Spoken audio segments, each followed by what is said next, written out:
Welcome back. We continue our education conversation this morning with Fran Rabinowitz. She's the executive director of the Connecticut Association of Public School Superintendents. Fran, thanks for being with us once again. Of course, Eric. I'm very happy to be here. Well, this is certainly a busy time for all the members of your association. Schools getting ready to head back into session. Where do things stand in Connecticut from a superintendent perspective? Well, I want to say, number one, superintendents have been planning all summer for the opening of school. That planning starts immediately.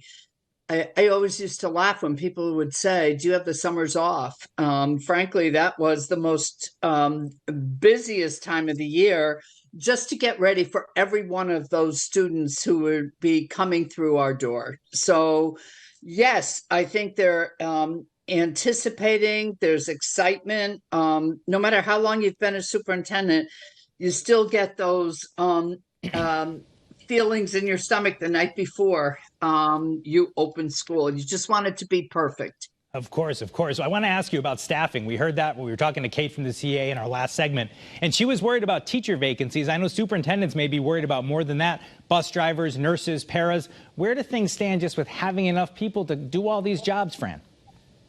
Well, Eric, we are short. There is no question. And that shortage is not going to magically disappear. Obviously the shortages are more profound in our most challenged districts, in our rural districts, but the shortages are there. Now, I have talked to superintendents, and they have said to me that it's a smidgen better this year than it was at this time last year. But those vacancies are still there with teachers.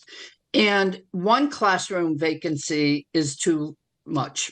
You need to have every classroom covered with an effective teacher. They're our treasure. They're how children are going to move forward.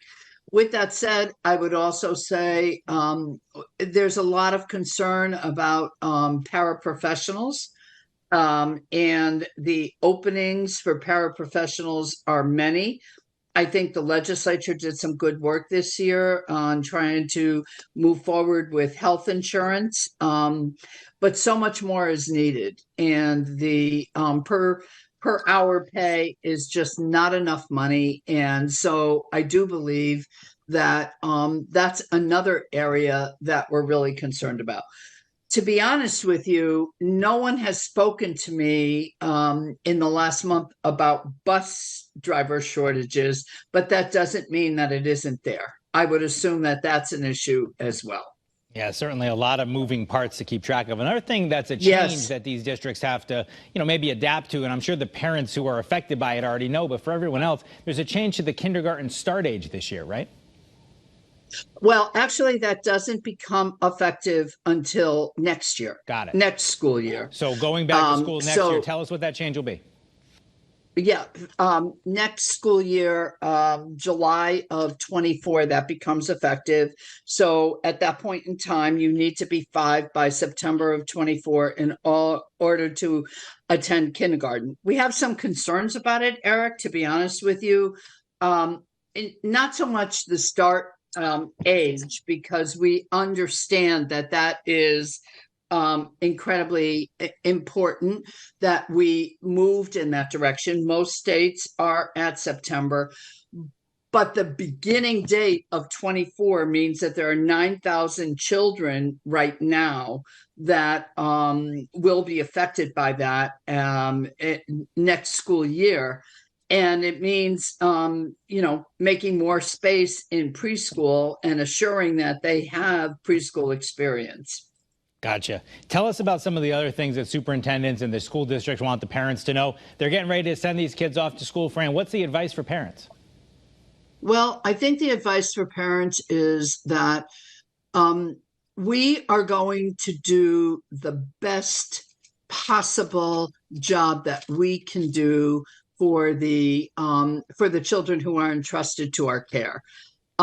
We are going to work as hard as we possibly can to creatively solve where we may have staff shortages, but we're not miracle workers. And I hope that we continue to work on that. That's the one concern that I hear across the state.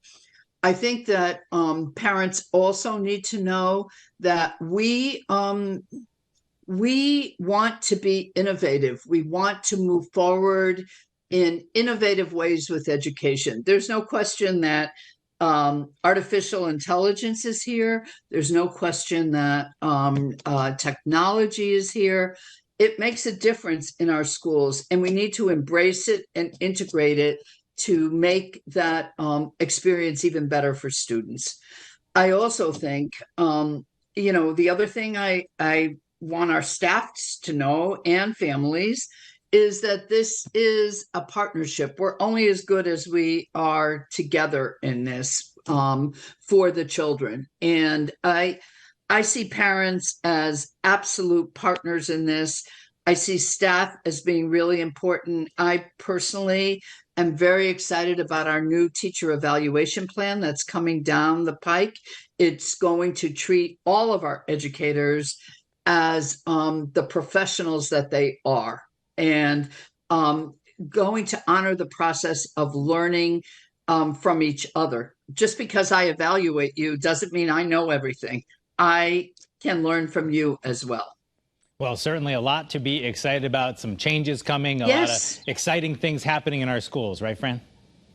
That's right, Eric. Very exciting things. And, I've been in this business a long time, but let me tell you, every year is a very exciting time to start again.